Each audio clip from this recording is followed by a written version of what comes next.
Good morning, good morning, good morning. Great Monday morning. Glad to be here. How's everyone's morning going? Hope that it's phenomenal. Um,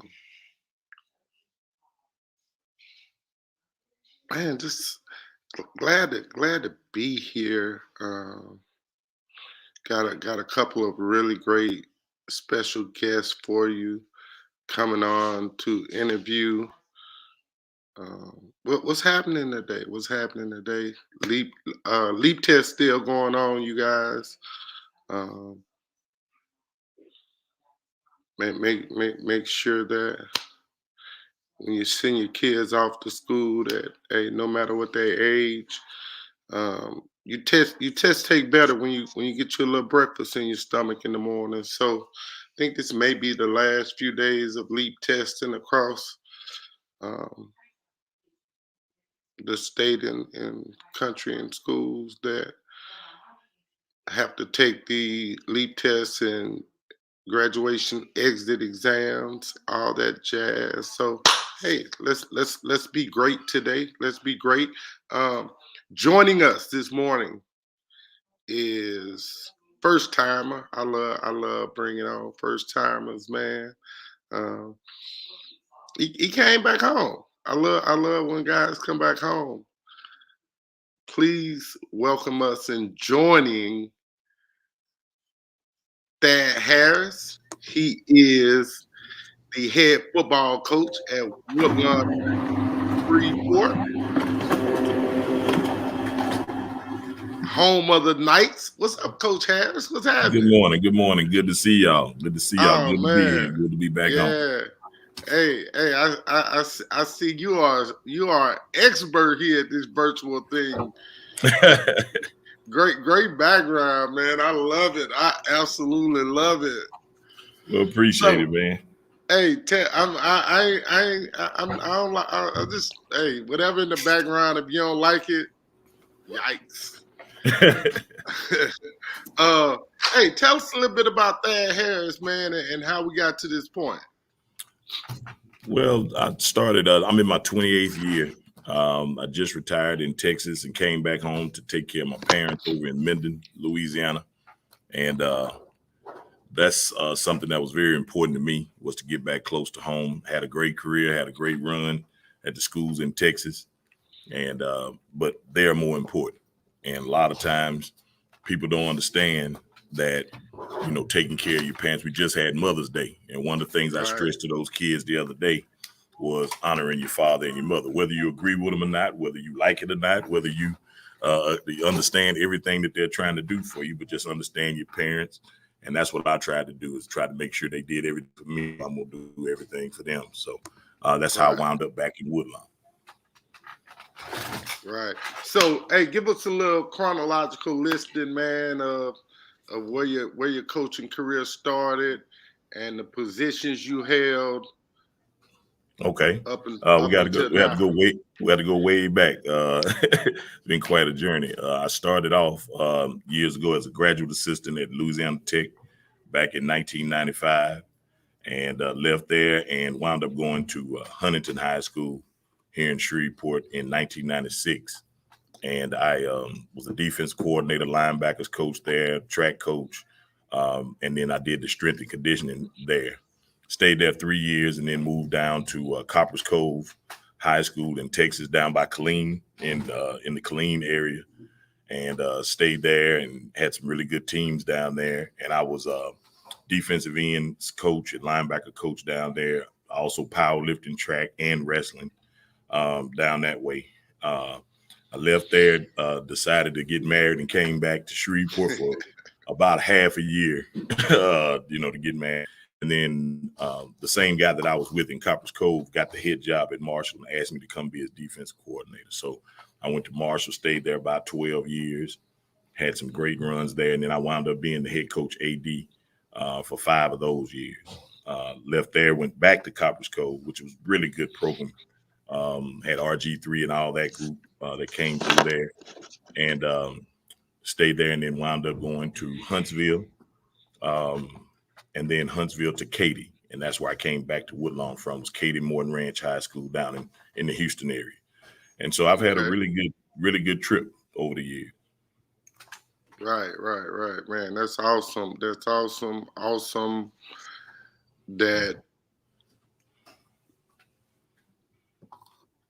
you really love your parents, because the money from coaching in the state of Texas versus the money that you may receive here from being a head coach and or athletic director, man, that's probably close to $7,500,000, man. So Yeah, you I won't get the exact amount, but I took a lick to come back. but they're you worth it. really love your parents, man. I really do. I really do. And yeah, it was a cut and pay to come back to Louisiana, but it's worth it. The kids are worth it. They need it. Right. There's some really good kids, really good athletes in the Shreveport area. And I just kind of looked at it as a mission to be able to try to bring some accountability and responsibility to some of those kids. Those kids are no different than the kids I coached in Texas. The difference was they had the resources and the structure that allowed them to be successful. Right. Sometimes kids here don't get all of that. And for a lot of different reasons. It's not necessarily because people don't care or people don't want the athletes to be successful. For instance, I was in the Energy Corridor in Katy. We had the national headquarters for BP, Chevron, Exxon, all those different companies were right there in our district. So our tax base was extremely high. So they were able to afford a lot of things and build stadiums and build all those things. That's the biggest difference. The coaching wasn't a whole lot different. But the emphasis and the structure on everything, not just sports, but everything. Those people want to be the best 100%, and they're willing to pay for it. Here, people are willing, but sometimes the resources aren't there. So you have to be kind of creative in what you do. Right, man. That's definitely that's definitely a big difference. Again, we were talking the other day, and you said that you mentioned the fact that you guys start off the year with a nice surplus. Mm-hmm. Yeah, we had that's helpful. Mm-hmm. Yeah, it's extremely helpful when you don't have to worry about buying helmets. You don't have to worry about buying meals, or if it rains, you can go to an indoor facility. You don't have to worry about rain. Kids have practice clothes. They don't have to ever worry about money. They don't have to worry about if my parents can pay for this or pay for that, or if I have to pay a fee. It's my belief that if a kid is in public school, they shouldn't have to pay for anything. But sometimes that's not possible. If they're in a public school, they should be able to do whatever they want to. Unfortunately, in a lot of places, that's not possible. So you have to do a lot of different things, fundraising. But like I told you, I started off coaching in Shreveport for my early career.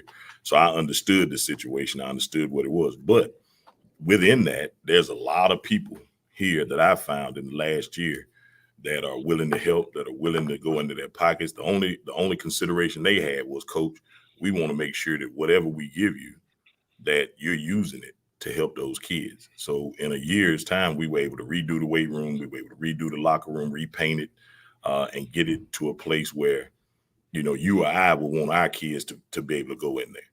It's been years that I've been to a place where kids didn't shower. Right. Because the facility may not have been up to par. They may not be able to for whatever reasons. Where at places I've been, that's just a natural thing. You go out and practice, and you get sweaty, and you get grass all over. You go take a shower.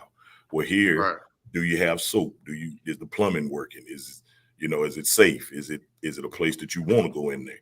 And that's what we're striving to do, so that, one, the kids are comfortable here, the parents are comfortable here, and two, we can start to get our kids back that have left because of the facilities and different things that we don't have.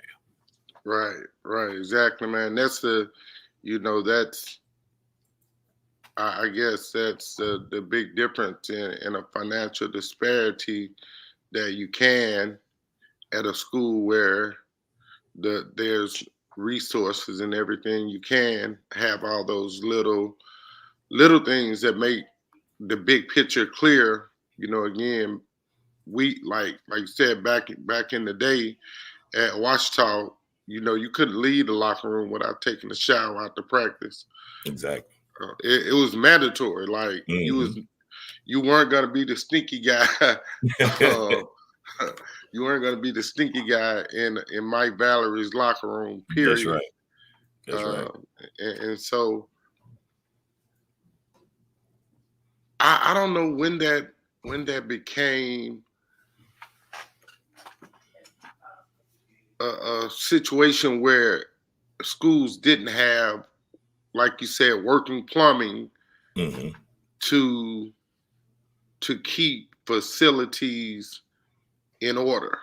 You Mm-hmm. know, like at what point did that not become important to people to regulate those funds for that Mm-hmm. situation? I've been to schools where coaches have to overstuff commercial washers because they just aren't big. The program grew or whatever, and Mm-hmm. instead of them making the upgrade or adding another small washer and dryer, uh, that those clothes don't have enough room for the water to flow through properly. Like Mm-hmm. all you're doing is rubbing clothes together because it's Yeah, you no recirculating dirt. right. It's just nothing there. Mm-hmm. So tell us a little bit about how your values of coaching principles have changed over the years as the game of football has progressed, because it's an ever changing evolution of the pro, whatever the pros doing, college coaches doing whatever college coaches are doing, because that's who they have direct access to. That's what the high school coaches try to assimilate into their programs. Mm-hmm. How's philosophies and principles change for you? Okay, I got a little construction going on right outside my door. If you can hear, so Yeah, I hope you it's can still okay hear though. me. All right. Yeah, One of the biggest things in terms of that is um, the whys, and by that I mean because you're in a everything is instant now. Every kid has a phone. Every kid has instant information at their fingertips, and so you have to make sure you're on top of whatever you're telling them, because guess what? They got a computer in their hand and they can right, look it up. And I joke with my kids all the time. I always tell them I'm faster than Google. So because I come from a time where you actually had to read it, you actually had to write it, you actually had to look it up, you had to go to the library to find out if what you were saying was true. Now you got a computer in your hand, you can just look it up real quick, and you have to make them do that sometimes. right, So you have to be very careful when what you say to kids. You have to be very careful how you say it. Why are you asking them to do what they're gonna do? Because everybody online now is telling them is telling them something different. You right, got you got millions of people on the internet telling people that everything is fast. They're telling them that you can, if you do a couple of things now, you can become a multimillionaire.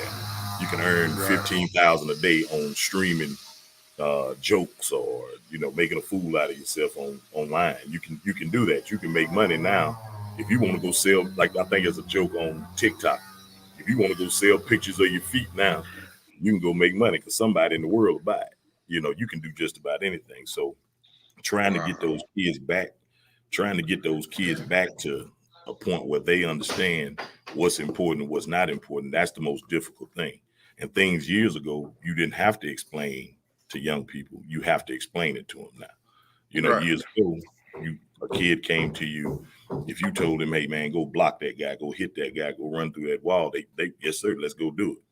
Now it's, well, my mama didn't want me to do it. Or I didn't have the right shoes, or my mama didn't wake me up this morning. Uh, yeah, all of that kind of stuff. So it's I don't think the way I look at coaching has changed. I think just the way our society is now has changed a whole lot. And so you have to, but at the same time, those kids still deserve the same chance everybody else got. Just right, like right now, You know, they're giving jobs away. I told a group the other day, this is the first time in history where there's more jobs than people to fill them. Right. That's never happened in my lifetime. And I was a history teacher by trade for years. In the history of this country, there's never been a time where there was more jobs than there are people to work them. And for whatever reason, people aren't working those jobs. So it's not a lack of jobs. Well, people will say, well, look, I don't want that job. I don't want this. I don't want that. And so it's just a whole different dynamic in that. So I think that's the biggest change I see over the years. Yeah, but in the process of that, though, I think that job thing is just a situation where too much free stuff has been given over the last couple of years. No doubt about it. And if it's in a choice of sit at home and collect $1,500 a week versus going somewhere and work for $725, like shit, I'm sitting out. Not me, exactly. but you know, people rather just sit at home and collect the free. And I understand to a point of going to work and wanting to be paid what you're worth. And so we just collectively, we need to probably do a better job at ensuring people are getting paid the value as well as having enough jobs too, because again, I don't know. Difference and you're exactly right, and that's for the people that want to work, people that want to do all that, and they have that kind of pride in themselves. You know, they'll still go work. Those people still out there busting their butt. They working jobs. Right. I got kids now that work jobs every day. They work at Sonic. They work at the grocery store. They work at different places. And then, like you say, but then there's another group that no matter what, you could give them a job sleeping and they quit. You know what I mean? You got some people that, because the two things I run into all the time is, one, either they can't pass the background check or they can't pass a drug test. Right. So it's not necessarily that they won't work. A lot of times they can't work. Right. And then the few jobs that they can get under them circumstances, they don't want it because it doesn't pay them enough. So I tell them all the time, you got to make some decisions which way you want to go, man. You know? Right. And it never, I know we probably need to get back to talking about Woodlawn Knights football, but in the choice of thought of the thought of being cool versus actually being cool, that that's kind of what it is with this financial thing. A lot of times people would rather let people think they're making money than actually go to work, and you don't bring home enough to make ends meet. Yeah, it's like I said, it's choices to be made, but and how it is now. You dealing with a time where if I can hold a few $100 bills and some 20s in my hand and stun on Instagram and get on TikTok, if I can do all that and show people, make it look like I'm balling, right, rather than actually being able to do it, that's enough. Because for old heads like us, we recognize the internet's not real. That's not a real world. So you can't trust what you see. But it ain't. Younger folk, they really, a lot of them really believe that Instagram is a place. You mean tell me social media isn't real? Yeah. People on there posting lies. Yeah, I'm not going to be able to make it through. Coach Harris, I'm just not going to be able to make it through the day now. My whole world has been crushed. Nah, they better stop that. They better stop that ish. Yeah. Difference in skilled position athletes, be it in Texas or Louisiana, there's not much difference. Not at the baseline, not where they're starting from. No. And really, I'll even go further to say this, because of course, Louisiana is much smaller as far as the amount of kids that you have. I will say, I'll step out on a limb from what I've seen just in my experience. I can't speak for anybody else, but per capita, let's say, there's more athletes here in the grand scheme of things. I've only been saying that for the last 10 years. Louisiana has the best amateur athletes in the world. Yeah, the difference I saw was those kids started in the 7th grade doing what we're doing now. Right. So you take a kid in the 7th grade and you start him weight training, running track, powerlifting, wrestling, doing all those things year round, summer, off season, all of that. By the time that kid gets to 10th grade, that kid is so much further than some of the kids we have just because of that experience. You know, if you've been lifting weights and doing 7-on-7 and all that with the same group of kids since the 7th grade, after 4 years, man, you know, you got 9th graders you can go out there and you can call anything and they can run it. They're used to it. Right. Whereas here, you need a kid that had never played before.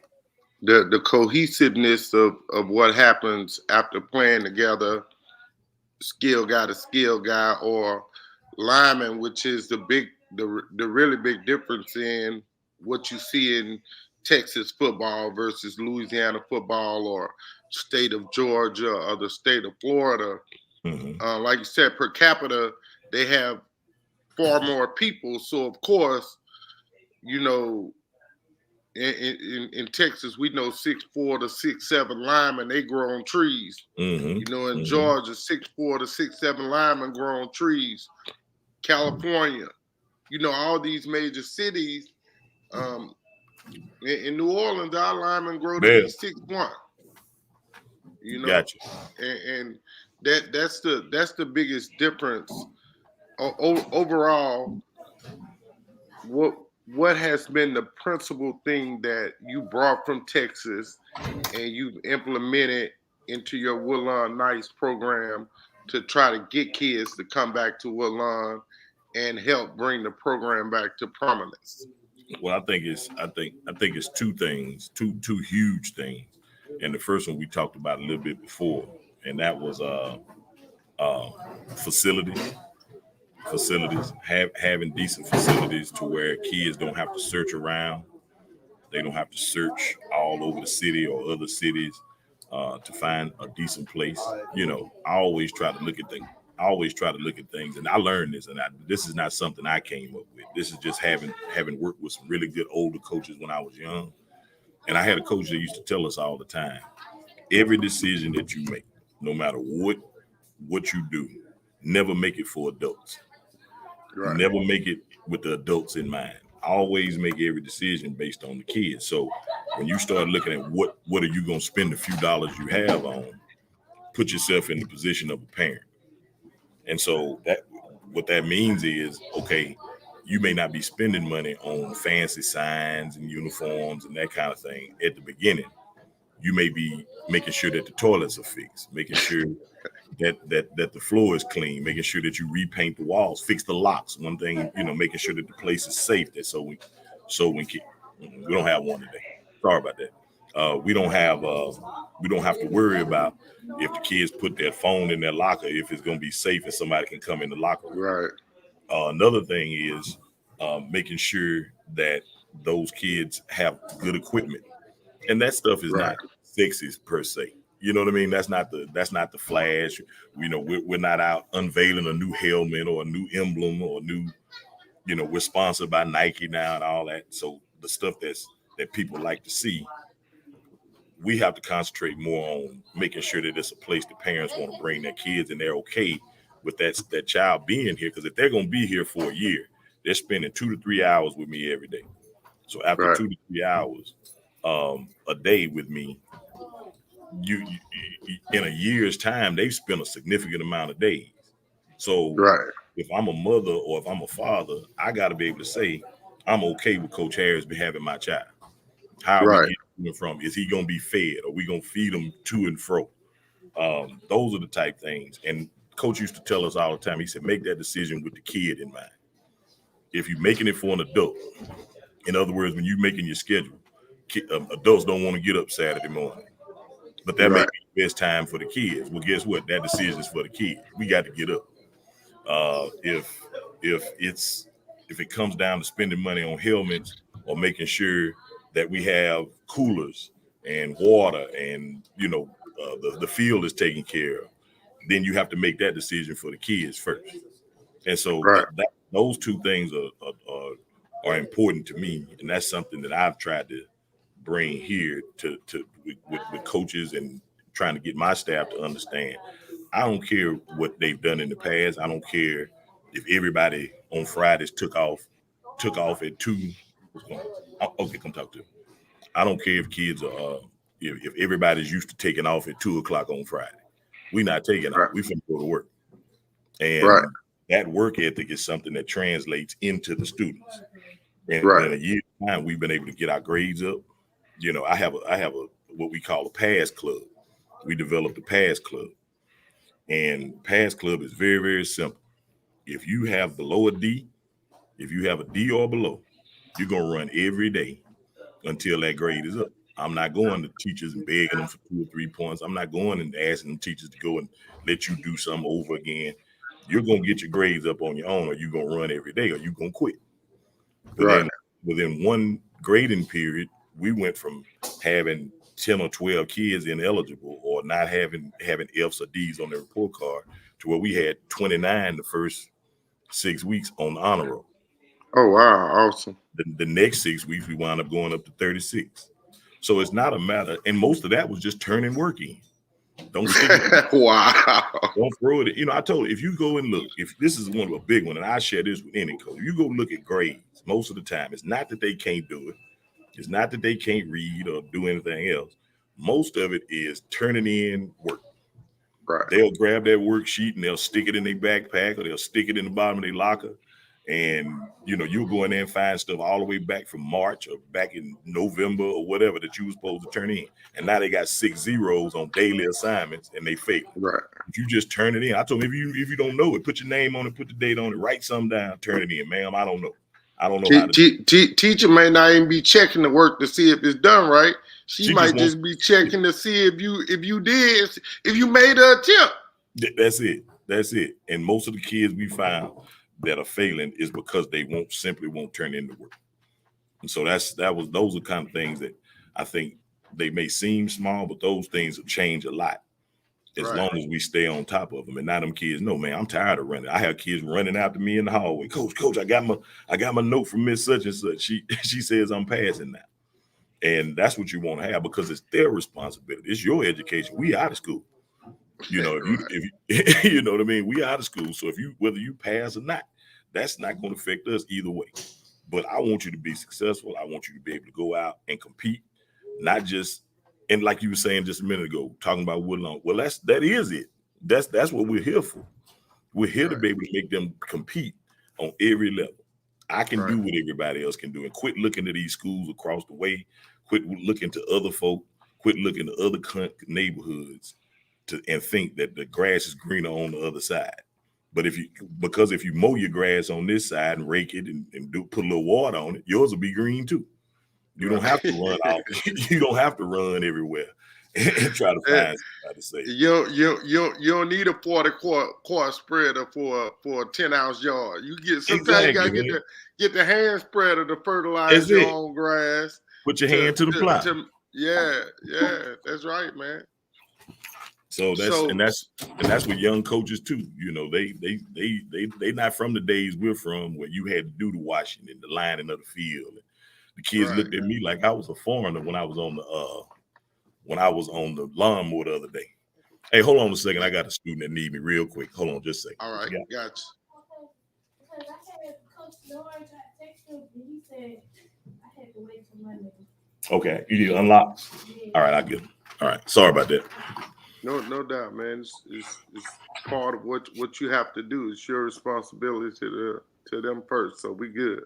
So the process of spring football, again, you come from Texas, where that might be 125 kids throughout the sophomore JV and varsity football programs, to here in Louisiana that number drops substantially. You may only have 50 to 75 players total Mm-hmm. JV and varsity until freshman team comes aboard.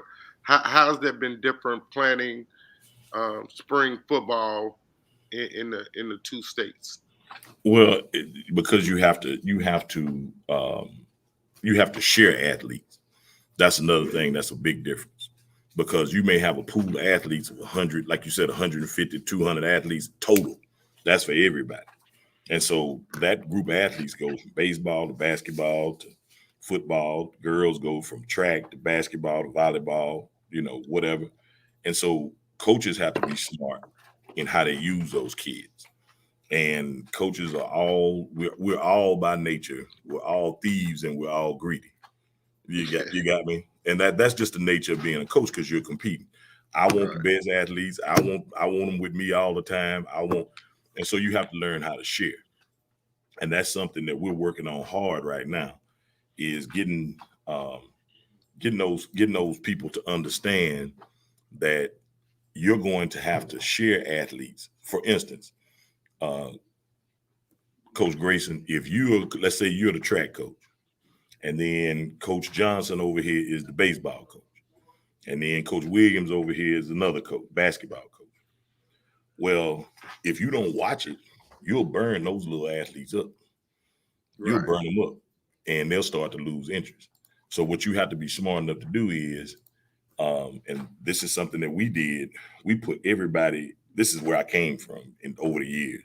We put everybody in a centralized location so that everybody did their conditioning, their strength and conditioning, their agilities, all their plyometrics, all of that stuff. Everybody did them together. Right. So let's say it's first period. For instance, in Katy, let's say, and this is not with exaggeration, we may have 500 athletes. You know what I mean? It's 500 of them. Right. Girls, boys, all the different sports, everybody. Well, everybody's going in, you got a different workout, but everybody's busting their butt first thing in the morning. Then those kids break off and go to their different sports. One of them is unlocked already.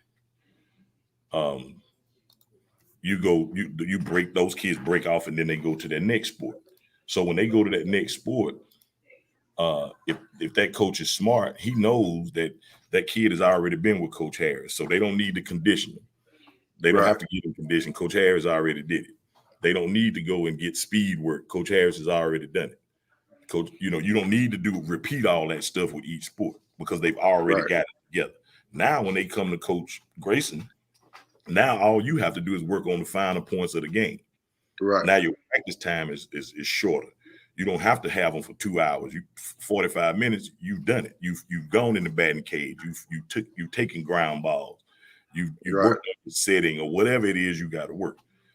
A lot of times what will happen is you got fewer athletes, and what they'll do is they'll burn those athletes out by making them repeat stuff over and over again to each sport. Or students have to choose what they want to play. And I tell people all the time, so why are you having students have to pick?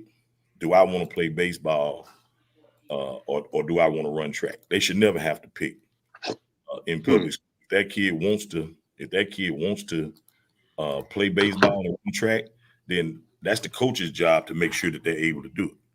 We used to have vans that used to follow the bus. Let's say a kid goes to the track meet and they're pole vaulting or they're running the 800 or whatever. Shoot, we would have kids at the baseball game that would change clothes in the van. They come out, run the event, change clothes again, go back to the baseball game. On a regular basis. All the time we did it. And so, but excuse me for interrupting, but that seems really cool to be able to compete in a baseball game and a track meet all in the same day, which here in Louisiana forever, it was just said that you couldn't compete in the same, two different seasons at the same time. And that's just not true. That's not an LHSAA rule. No. That's a rule that old athletic directors, because like you said, they wanted kids to only play football or only play basketball, which decreases your opportunity to be more successful as a school-wide athletic program Mhm. And now, because now you got more athletes, that generally wouldn't play basketball, that play football, that may be just a physical kid, but they ain't gonna let you do this.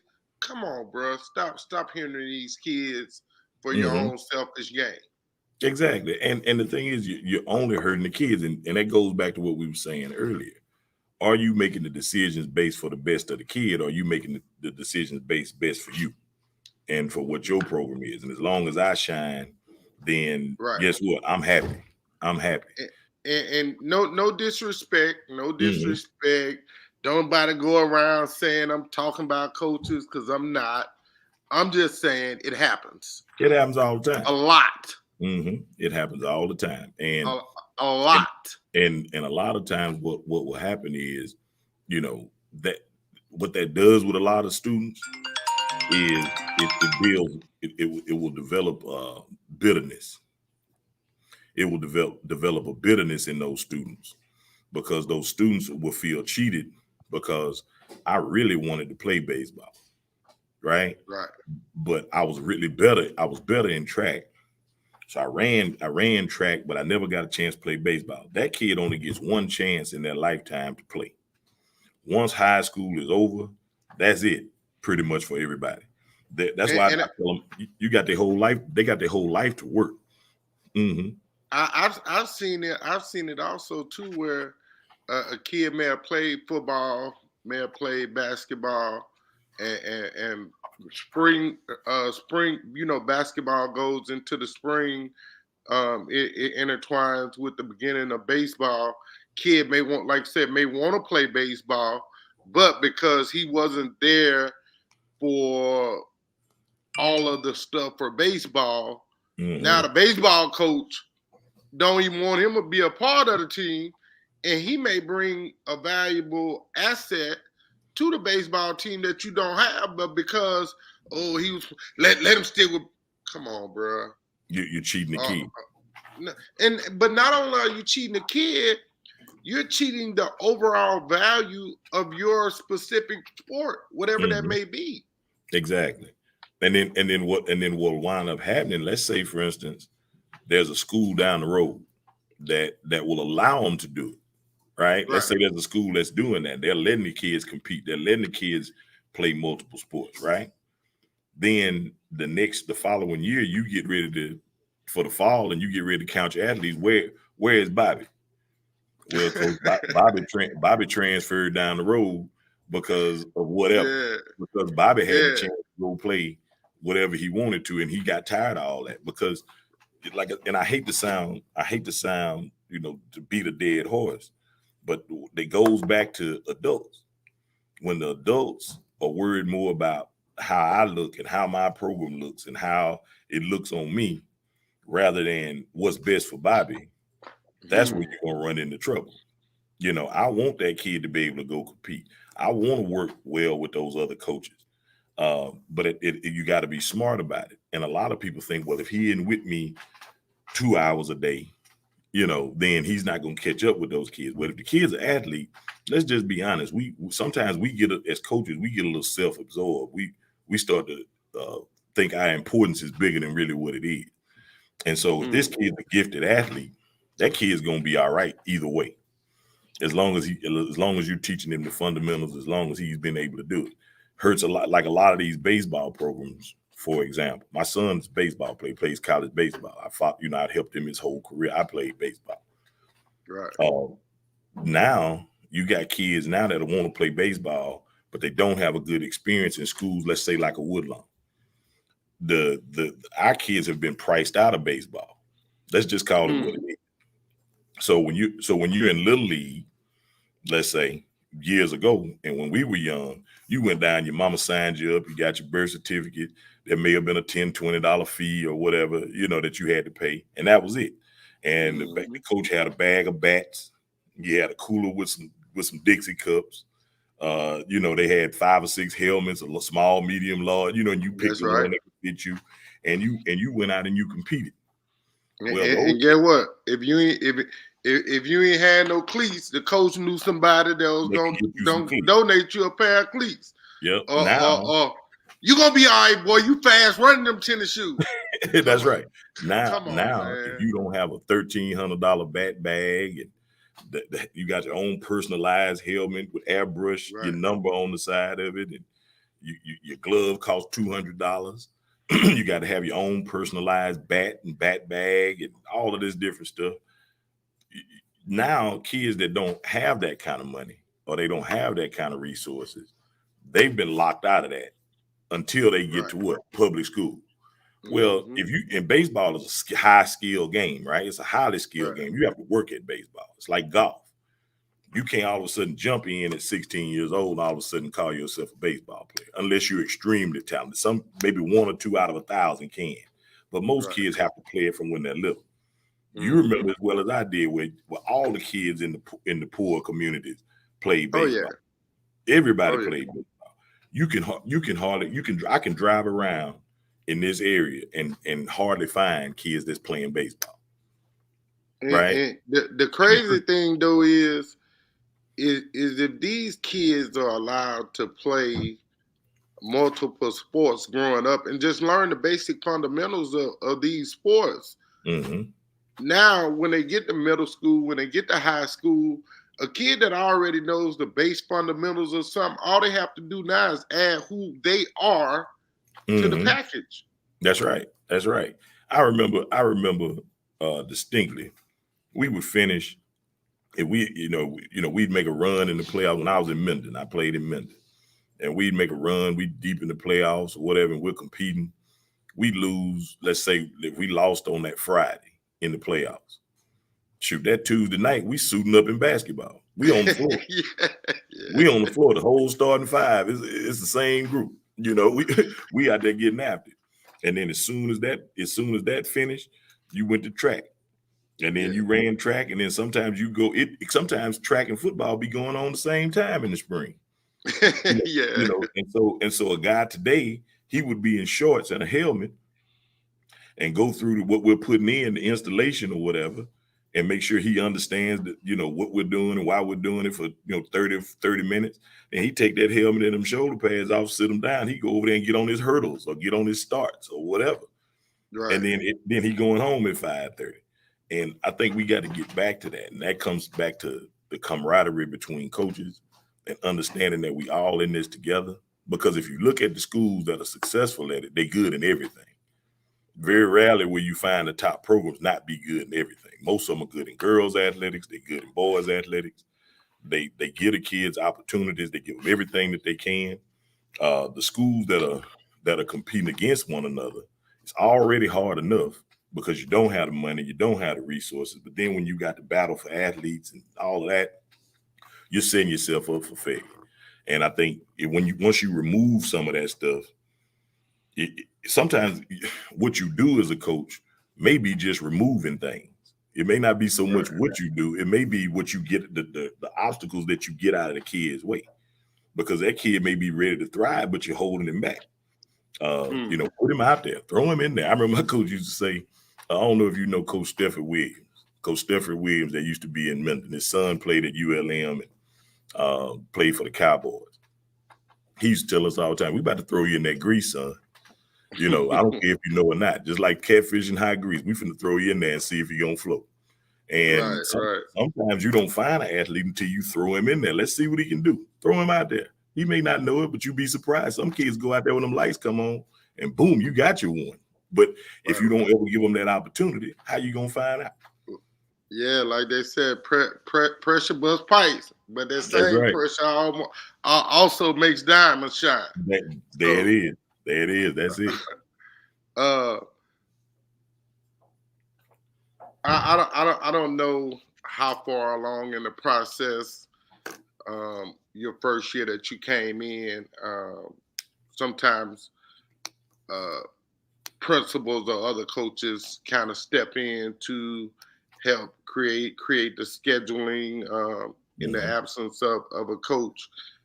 This year, you've been able to be a part of the entire process. What was scheduling this year's schedule like for you? Okay, hold on just a second, Coach.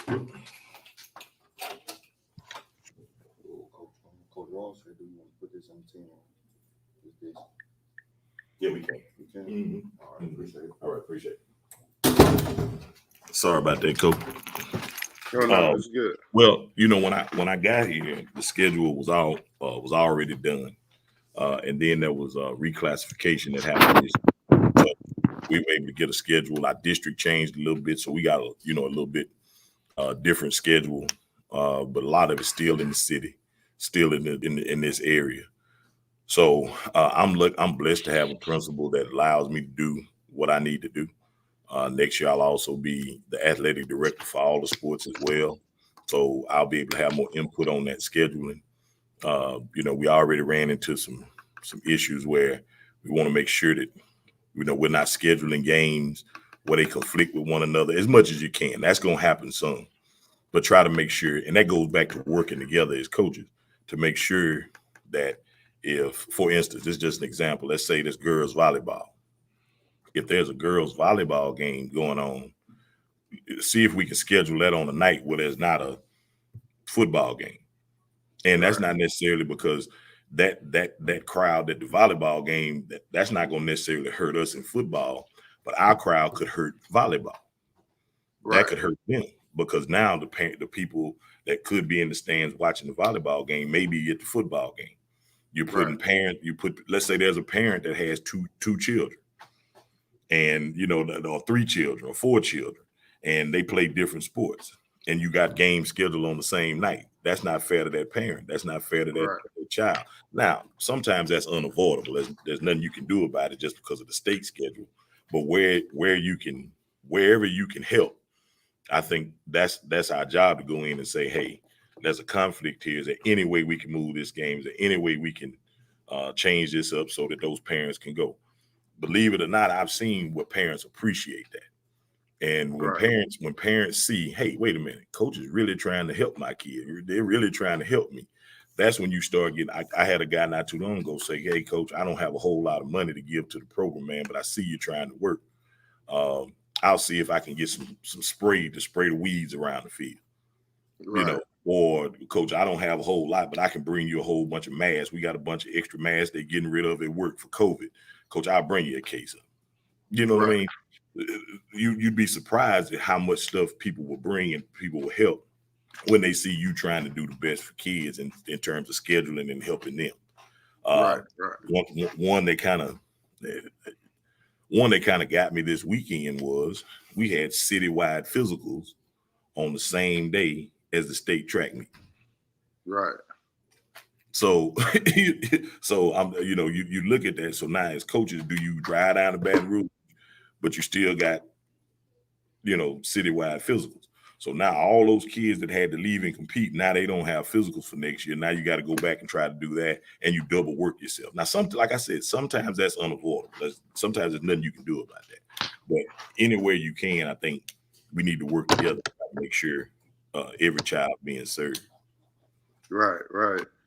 What are some of the points of emphasis that you're trying to work on this spring, that when you did your overall review with your assistant coaches that you said, hey, we need to work on this to get better this spring, to be better for fall? What are some of those things that you guys are putting the emphasis on? Focus, effort, and concentration. Those are the big 3: focus, effort, and concentration. This may sound funny, but I say it all the time. Our whole world, our whole society has the collective attention span of a gnat. You know what I mean?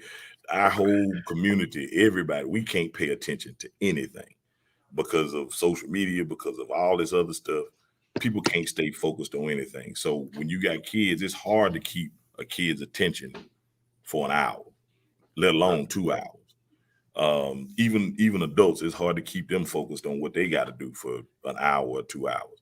So we're working on focusing on what you're doing. Put everything else out of your mind and focus on what you're doing right now. Effort is something that we're having to teach. We're having to teach maximum effort. Because a lot of kids have never pushed themselves past that when they're uncomfortable. They get a little tired, they ready to shut it down. Matter of fact, the other day, I was talking to the team after practice, and I said, "Here's something that a coach taught me at Louisiana Tech." We were watching film after I think we won a game. We won the game against Arkansas State or something. It was a kind of a last minute. We had to make a stop to win the game, and I think it was a fourth down. They went for it, and it was going to keep the drive going. And we made a big stop. Well, before then, when they were driving, coach was pointing out guys bending over, guys were tired. It's late at night. The game went long. And so all of a sudden, we make the big stop. But guess what's happening? Everybody's jumping up and down. Everybody chest bumping. Everybody running down the field, grabbing Gatorade, jumping up and down, picking the coach up, and all this kind of stuff. Well, you weren't tired then. But all of a sudden, you were tired during that whole last drive. So a lot of that's mental. And so you have to teach young people how to push themselves further than they think they can go. Because now we living in a time where it's okay, baby. It's okay. Right. Everybody get a Capri Sun. Everybody go line up and get a snack after the game. Everybody, you dealing like, if a kid does work or they stay after school, do a little extra work, we want to give them a honey bun. We want to give them we want to give them something for doing something they should do anyway. And you got to unteach that and reteach it to young people because they don't know, and that's going to help them out in life. My daddy used to say something, and I say it all the time to the team. If you show up on time, do what you're supposed to do, you got 90% of the people in the world beat. Because most people won't show up on time and they won't do what they're supposed to do. If you just do that, you don't have to do no extra. You don't have to do anything outside of yourself. Be on time and just do what you asked to do. You'll be at the top. You'll be at the top. No doubt about it. If you do it every day, day in and day out, you're going to be all right. So that's one of the things we're focusing on. And then doing it the same way every time.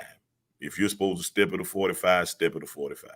If coach tells you to check one and then go back to number 2 and you're a DB, then that's what you need to do. I need to see your head do it. Right. And those are things that we're doing and doing it over and over and over again. Being good is boring. I tell the kids all the time, if you ever been on a real good football team, it's boring. Practice is boring because we're going to run over this power. We're going to run over this trap. We're going to run over this, whatever it is, we're going to do it 1,000,000 times until we got it. That way on Friday night, it's second nature. Right. Well, with today's kids, if it ain't exciting and you ain't high-fiving and chest bumping sometimes, they can drift off. So focus, effort, and concentration. And that's the big one. You mentioned new district schedule, not schedule, but new teams entered, some of the old teams exit. What does the new district look like for you guys? Well, right now you've got Minden that's coming to the district. You got Bossier that's coming to the district that weren't in before, and so that only gives you 3 preseason games. So once you get past that 3rd game, you're hitting it running. Right. You okay? All right. I'll be down there in just a second. Okay. All right. In the gym. Okay. Waiting on you. All right.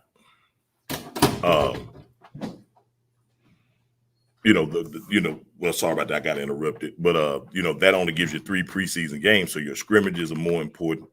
And then now you're talking about Huntington, Northwood, North DeSoto. You're talking about Booker T. Washington, Minden, and all those schools. That's tough every week. So there's no week off. There's no week where you're gonna be able to say, well, it's easy, or where it's something that we can't. We can take a week off. This is gonna be an easy week. We can look on the schedule and kind of count 6 victories, and then we got to battle for these 2 to get. You can't do that anymore. Every week is gonna be a all out battle. Right. Man.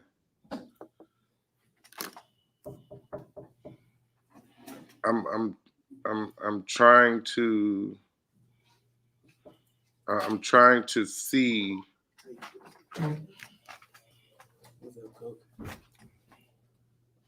Crimson Tide, Bearcats, Lions, Raiders. Great district, man. Great district. Like you said, uber competitive. You can't take any weeks off.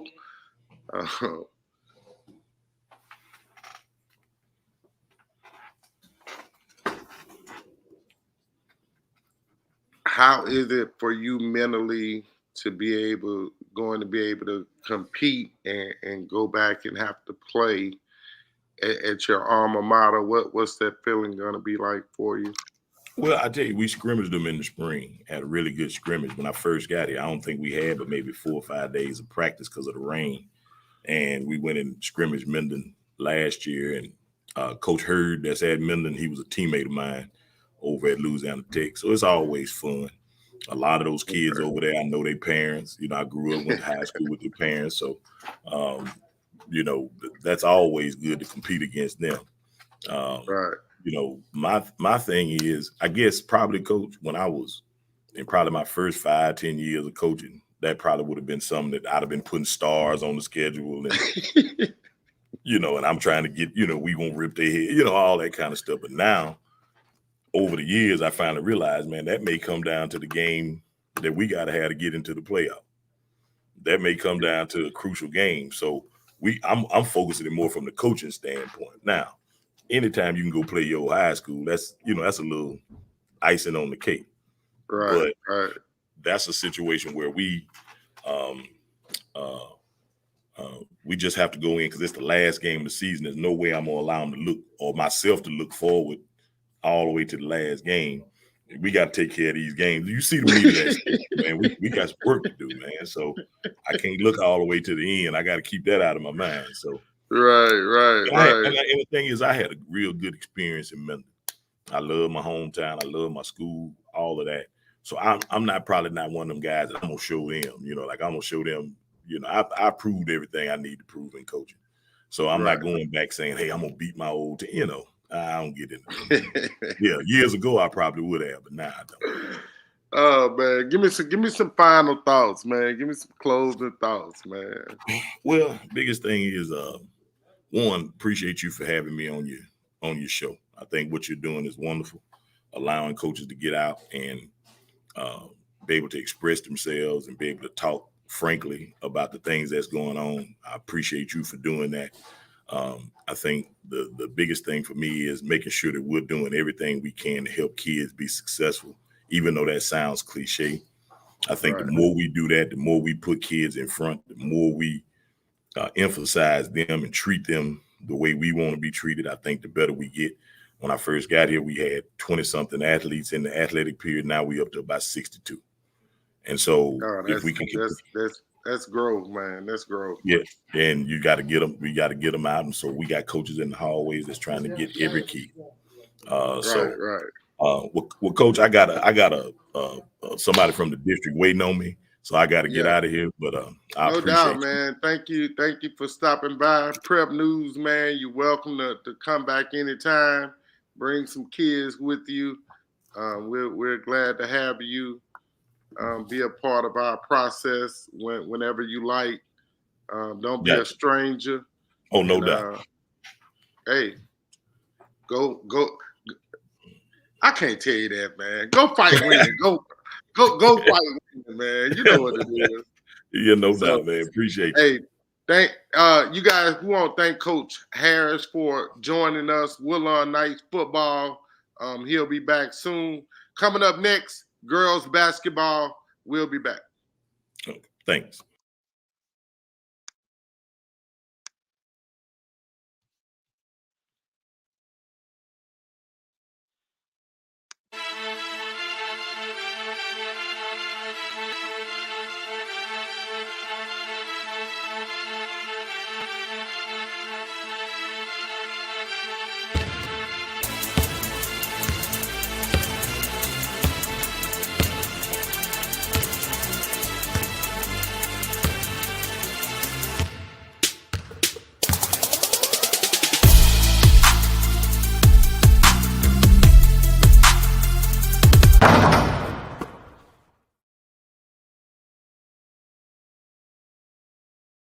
Welcome back. Welcome back. Man, I'm really excited about our next guest. Guest with an S, plural guest. One of them. She is like she came onto the high school coaching scene. I think about 7 years ago, and everything she's done, everything she put them palms on, has equated to winning. Our other guest, he's a young guy, man, but he had a great teacher that he was just like the little kid that was enamored and adored his parents. He grabbed on to his head coach's willing tutelage, and he's kind of created his own lane. And so please welcome us in joining Louisiana Louisiana, I think it's Louisiana Sports Writers or Coaches Association, 5A Coach of the Year. Please welcome Crystal Huggins Flowers. Hi. And please, oh, she rocking the F2B. Beat the ball. Beat the ball. I see you. Coach. What's up? What's going on? Ain't nothing. And please welcome our other special guest. I just love this guy so much, man. He is a real treat and real, like he loves learning about how to be better. So what more to offer than Coach Crystal? And please welcome Rudy Lewis, Northwood Street basketball. Look at that smile, boy. Hey, I know you bought that plaque you got last night or Saturday night. What a plaque at, man. You got to give Rudy some inspiration, man. Show me something. I need some help. Yeah. Show me something. I need motivation. Hey, tell us a little bit about yourself, Coach Flowers, and then we'll allow Coach Rudy to give a little recast of himself. Coach Rudy has been here before. Welcome, first time, Coach Flowers. First time. Man, I'm so excited about this. Now if I can just get my girl Tamika Johnson to come on, I'm gonna be there. I'm gonna be winning. Come on, tell us a little bit about Coach Flowers. Coach Crystal Huggins Flowers. I play high school ball at Southern University Laboratory School, the Southern University Laboratory School. Yeah. I'm state champion as a player there. Went on to Southern University, played there as a freshman to my senior year, won the SWAC championship. First coaching career started off at McKinley Middle, coaching the girls to what they call a parish championship and all of that. Then I went to McKinley High School back in 2016. Built the program there. Had 2 state championship appearances where we fell short. We were runner-ups. Sat out for about a year and a half to 2 years. Came back 2019, lost first round of playoffs, and then this year we went back to the state championship game and we're runner-ups again. I just believe in basically building the whole child, building the whole player. Like I don't just focus on basketball or whatever sport that they're playing for me, but just all around building that human being. And when you get the kids to believe in what you're teaching and also let them know that there's love there, they'll run through a brick wall for you. So that's the essential rule. Come on, give us a little something. Let people know about Coach Rudy Lewis, man. I'm Coach Rudy Lewis. I'm a graduate of Captain Shreve High School, Go Gators, in 2009. I started my coaching journey in 2015 at Woodlawn High School in Shreveport. I was the assistant to Coach Patrick Lindsay, and over there he had a pretty powerhouse going. A couple third round appearances and stuff in 4A. Never could really get over the hump, but it kind of fell short. He was let go. They wanted to go in a different direction, and he got the call from the Northwood High School in Shreveport principal and offering him a job. And the first person he said he called was me. And he was like, man, dust your whistle off. We back in the game. And I was excited, but he was like, it's going to be difficult. he was like, it's not gonna be what you think. So I didn't know what he mean. So he told us we was gonna meet up at Northwood High School. We walked into the gym. It was 7 girls. That's all we had. No freshman JV, no none. It was 7 girls, and that's how we started with. They had won one game, but before we got there, and he said we just got to build. And ever since then, I've just been in the mind state of building a good, solid foundation. I've been at Northwood since then. We've made. We went from 1 win to 3 wins to 13 wins to 25 wins to just kept building and making a name for ourselves. We never could really get over the hump. We lost in the 3rd round of the playoffs by 5. One of our top players, I think you met her. She ended up getting hurt in the 2nd round when we went to Ellender, and we beat them, but she got hurt for the 3rd round game. We lost by 5. Yeah, we lost by 5. We was this close, but it really wasn't about that for us. We're more happy with the building and creating an environment for good young ladies and helping them make it on and off the floor. And that's one thing we strive for. We just want to make good young ladies on and off the floor. The winning is a bonus. So that's kind of what I'm about. This is a little background about me. So Right. Say, Coach, I gotta ask you this, man, because one day I expect to be getting an award for all my hard and diligent work. What was it like receiving that major award for being thought of as the best to coach in 5A on the girls' side? I really was surprised, especially going up against, Tamika Johnson, who won the state championship, and then Pachasuda's coach, who I admire a whole lot, she won the state championship as well. And I was there at that game. That was a really exciting game and a well-coached game against the school that they played. So I really was surprised. First they told me that she was, she had got 2nd team all state. That's how they started it off. And it was like, well, we have another award. And I was like, oh, what is it? I'm thinking it's another player, from my team. Like, well, coach, you were nominated, voted for 5A coach of the year. And I just held the phone, for with F2B was playing in LRG's tournament that weekend. So we were leaving the tournament, going to get something to eat. Some of the girls in the car, my husband as well. I just held the phone. And so Robin was like, hello.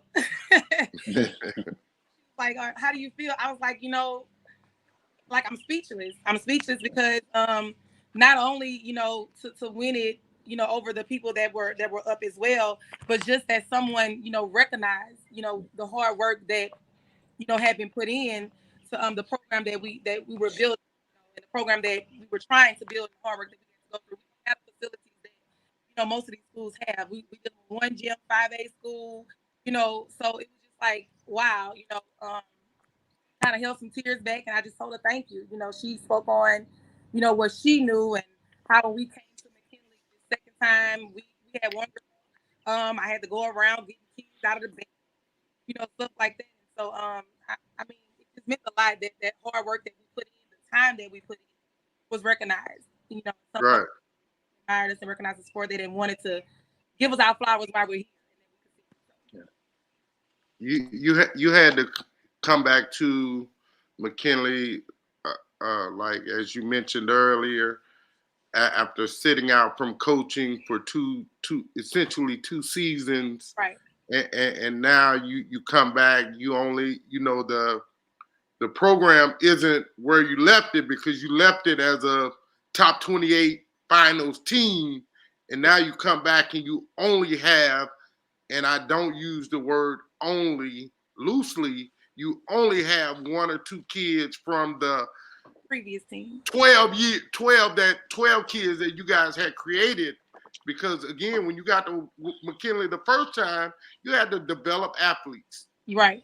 And you had to be maybe a little bit tougher than you wanted to be. Yeah. But the love you have for McKinley, because it had to be a love there, because everything wasn't so great. But that's part of coaching. Right. It had nothing to do with Crystal Huggins Flowers, but it was just a part of what happened. Right. And so how was it for you coming back the 2nd time and saying, damn, I got to do this again? I didn't think of it as a bad thing. Like you said, it was the love that was there for the children. Alumni was, when I say like the support from the alumni, McKinley alumni, and it's me coming from a lab person. Like they're the best in the world. Like, you know, whatever was needed, they was there. They was on campus every day. Whatever we needed, you know, like, Coach, look, we wanted you back here. We know you're the person for the job. Whatever you need, we have you back. And they Right. say that they stood by it. You know, Right. they were calling me. You know, they were coming on campus. Whatever we needed, they were there. So it was just a love support from them, and then love support, you know, from those children. You know, looking in their eyes and seeing them and knowing that they wanted it and they wanted to be successful. They just didn't have someone that was there to give it to them. You know, they could have found a coach at the school. They could have pulled anybody out of the classroom, but was Right. they help those kids, you know, get to where they're trying to go? A lot of these kids, basketball, whatever sport they play, that's their ticket to go to college. You know, me knowing that, I couldn't say no to it. And that's pretty much why I went back, you know, just to help those kids out and help them to reach their goal. Basically giving back what was given to me. So Right. Coach Rudy, you grew up under the tutelage and nurturing and love and all that stuff of Coach Lindsey. It was his name that kind of carried you guys to prominence. Coach Lindsey has since retired, and now that weight, that burden of building and rebuilding, that falls squarely on your shoulders. You're at a point now again where you guys it may essentially look like the 7 kids from 4 years ago, 5 years ago, when you guys left Woodlawn-Shreve and came to Northwood. What's the first thing that you do to start writing the R to cement Rudy Lewis as a guy that knows how to create, develop skill sets, coach kids up, and get to the top 28 as your predecessor did? I think one thing I did learn from him when we got in there, when we had those 7 girls, one thing I did learn from him was be personable with them, learn them. You know what I'm saying? And he was big on being in the community, like the alumni, like what Coach just said. The alumni is huge, and that shows a lot when you have that support from them and you have the support from the community, and you get personable with the kids. And when you get personable with the kids and you believe them and show them that you care and you love them, like Coach said, they'll run through a brick wall for you. And in high school basketball nowadays, how I view it, if you got kids that got the heart and just give the effort, you'll win a lot of games just off heart and effort. It's no game plan, there's no X's and O's. When they got that passion and they'll do anything for you, those are the players that essentially wins. And that just Right. keeps on building and building the cycle. So like a little background on the story, Coach Lindsey announced that he was leaving the girls program and going to go coach the boys. And when he did that, they hired a new girls coach, and I kind of wasn't feeling it, So I left and I went back to my home school at Captain Shreve High School. You know, they was coming off a state championship win, celebrating, and I was kind of down on myself, like, man, like I want to be with my girls, but this kind of, you know, some unfortunate circumstances happened.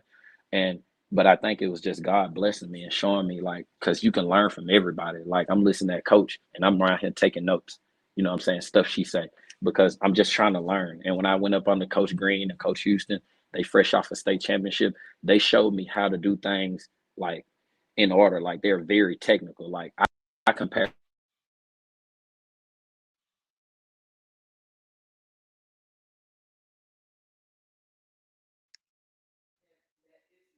Can y'all hear me? I can now.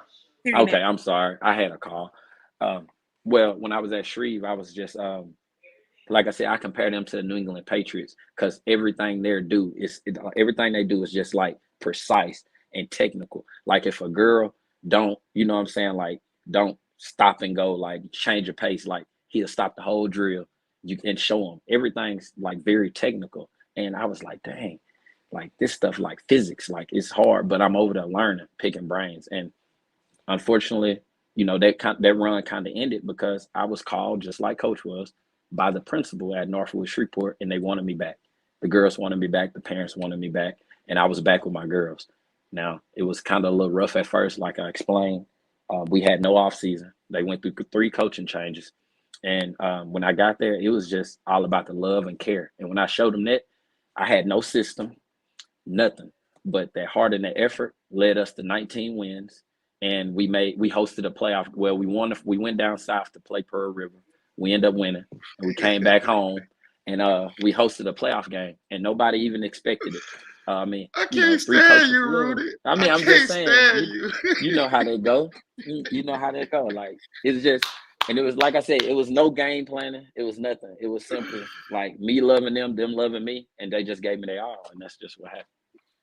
Man, you've had the pleasure to be on staff with some phenomenal kids, Coach Lewis. What we call high value players, players that it don't take, like, you don't really, like, they don't need coaching. But you weren't the head guy then. Now you're the head guy. What have you learned about managing talent? One thing about it, I just feel like you got to put your aces into places. And one thing I pride myself on, and I learned it from Coach Lindsay, we don't force girls to be in our system. We kind of make a system around our girls so we can utilize their talents. And I'm very open and honest, and that's one thing I learned from Captain Shreve. I'm honest and I'm open with my girls. I describe their roles. I tell them their roles. I tell them my expectations, but I don't limit my expectations. I want them to grow. This is what I want you to be, but right now, this is what you are, and we're gonna utilize your talent. Like I had some girls who never played basketball, but they're super fast. They are all state track runners, all state track runners. And I was like, how can I incorporate that in basketball? So I just told them, we'll teach them how to make layups and stuff. Like, hey, we're going to full court press. You're going to use your speed, and I can just teach you how to make a layup, something as simple as that. So I try to manage talent based on stuff like that. Like, I try to build a system around what I got. Right. Hey, Coach Flowers. Yes. You kind of gotten a name and a reputation for being a program builder. Mm-hmm. Again, and you haven't ran from the challenge. No. I think you've accepted it gracefully. Again, 2 stints where you had to create kids, because again, like I was just talking to Coach Harris from Woodlawn-Shreve Knights football in Shreveport, and he said, it was just the environment when he got there. Parents didn't want to send their kids to Woodlawn-Shreve because 1, the environment, 2, the facilities, 3, the finances. And it's kind of the same way at McKinley and Baton Rouge. It's hard to ask a parent to send their kid to the bottoms, right, where you don't know what's going to happen on a daily basis. Now you've accepted another challenge, but this time I'm not going to even use that term, because that would be maybe demeaning to one group of kids over another. But going into Central, you haven't heard a lot about Central Lady Wildcats basketball being even in the middle of the road on the food chain. Right. How do you incorporate the standard that you built at McKinley at Central now to help them become a power on the non-select side? It's pretty much the same. Just as Coach said, I don't have a system to where I want kids to fit into my system. I build around the children that I have, or the players that I have. Like I say, we meet them where they are, and we are honest, and then we build on what they have in order to see, for them to grow, and we give them the skills and the necessity that to grow. So I don't really see it as being hard. I don't really see it as being any different, as long as there are kids there that are dedicated, committed, and they want to work hard. That's pretty much all we need. And they have the heart. Because we could teach them the skill, we could teach them the fundamentals, but you can't give anybody heart. They have to that's within them. So as long as they have that, the rest is history, to be honest. And it's pretty much going into that system the same way, but with more facilities now. We'll have more facilities, better facilities, that we can work around. That, to me, that's the only difference. And I've had people that ask me, well, why Central? I live in Zachary. It's closer to home. My son is, going into the 6th grade. Being able to be closer to him. Soon he'll be in high school. Time is rolling fast. So, It goes fast. real fast. So I feel like I just had him. So time is rolling real fast. I needed to be closer to him to where I could move between being at his games, getting him to practice, and not running crazy, because I still have 2 little ones, 4 and 2. So that's a lot as well. So that's pretty much it. We never back down from a challenge, and I honestly don't see it as being a challenge. I had the opportunity to, meet some of the girls that are a part of the team, and they're ready. They're ready.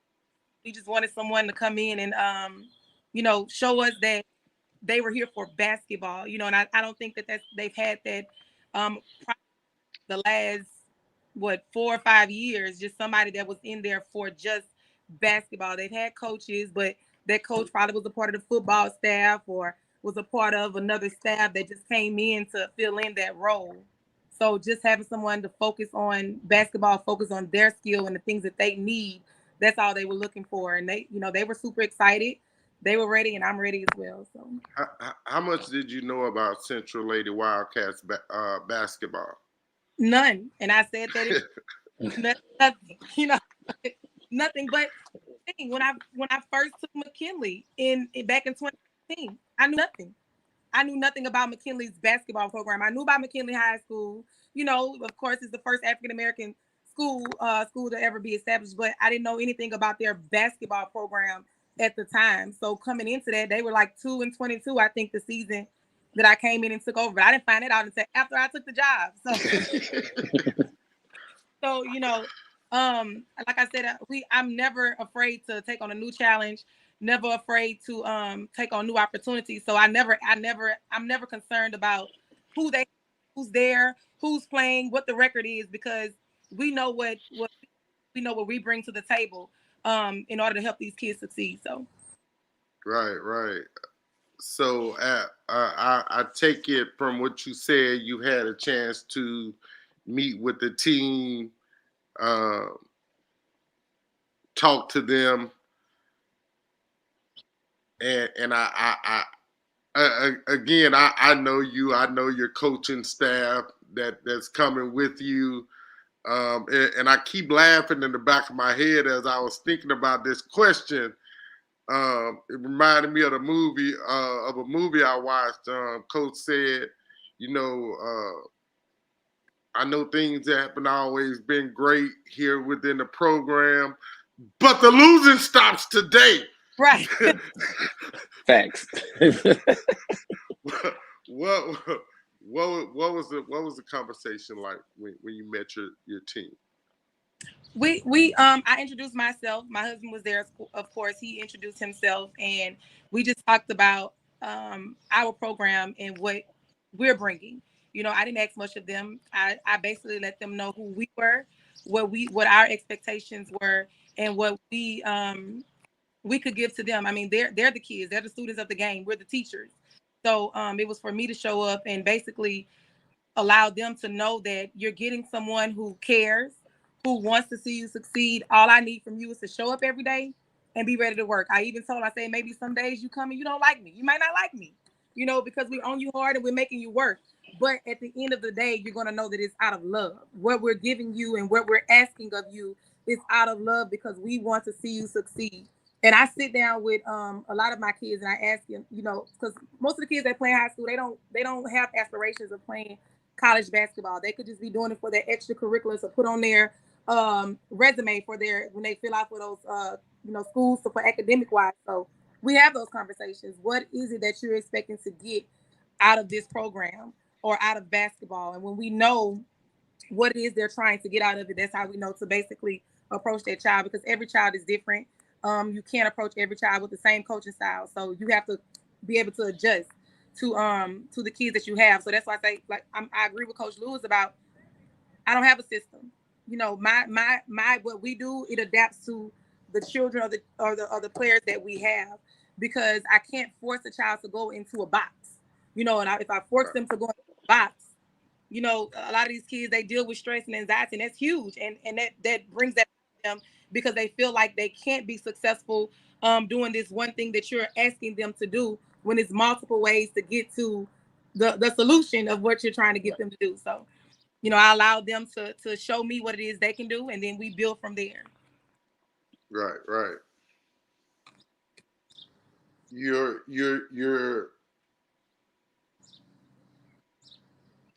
at the end of the first period. It's the second round playoff game. You guys are hosting the Eastern Eagles, and the game started out very lopsided. In your mind, the thought of the season may be coming to an end, because it got real bad real early. Game doesn't correct itself as you would hope that it would, and now the final seconds of your 2022 season is coming to a close. Coach Lewis, what was your thoughts on how to kind of stop the mental bleeding on a team that I thought that game was y'all's to lose, but I thought that what they learned about competing over the last 4 years would have at some point kicked in as well. How do you motivate kids to come back after a debilitating loss to end their season, for some of them, their high school careers? How do you get restarted for this upcoming summer season to help reestablish who you guys are as a program? First off, like where I'm from, like, and one thing I learned from Coach Lindsay and just trying to how I'm gonna imitate, you know, how we do things. We don't never put losses on the board. We put wins and lessons. So that was when Carr came in and we played them in the second round, and Yeah, they just my bad. came in. They was the better team. They came in. They was more physical. They was more athletic. They pressed us full court. It was some stuff that my girls wasn't used to, and but it was a humbling experience. You know what I'm saying? And I told my girls, basically to my seniors, I hugged them and I thanked them. You know what I'm saying? Because I got out everything in them. They played, they fought. And like I asked my girls, if you come out and you have the heart and effort and you fight, I was like, I'll take that any day. And I'm gonna ride with you any day. And so to my seniors, I told them that I love them. I thank them for their 4 years of, you know, being Northwood, and I thank them for giving me the opportunity to be their coach and to lead them. And I told them whatever they need help with in life, I'm gonna help them. 2 of my seniors should sign soon. One of them's going to the National Guard, and the other is actually going to Southern Baton Rouge to be a student to become a nurse. And I feel like I won. Honestly, I feel like I've won. And to my younger girls, my message to them was, you see how these seniors went out. You see them crying. You know how y'all feel. You know, you could go back into that game and you was there. You can see the mistakes we made. Scared of the pressure, scared of the moment. The down south teams, when they come up here, they play more physical and stuff. Like, you got to be ready for that. And my message to them was we just got to work. Just like when me and you had the conversation the other day, you just got to work. No days off. We just got to work. You know what I'm saying? And when you work hard, you'll get the results sooner or later. And that was my message to them, man. Like, and there's no shot to Carr. They was the better team. And it was, like you said, it was ours to lose. I felt like we could have won that game, but we didn't. And sometimes that happens. And I Right. just told them we just gonna come back, get in the lab. We're gonna rebuild, we're gonna retool, we're gonna come with a new system. This will be my first year with an off season because they didn't have one last year. And I was like, we just gonna work. And that's the message. I just want to work.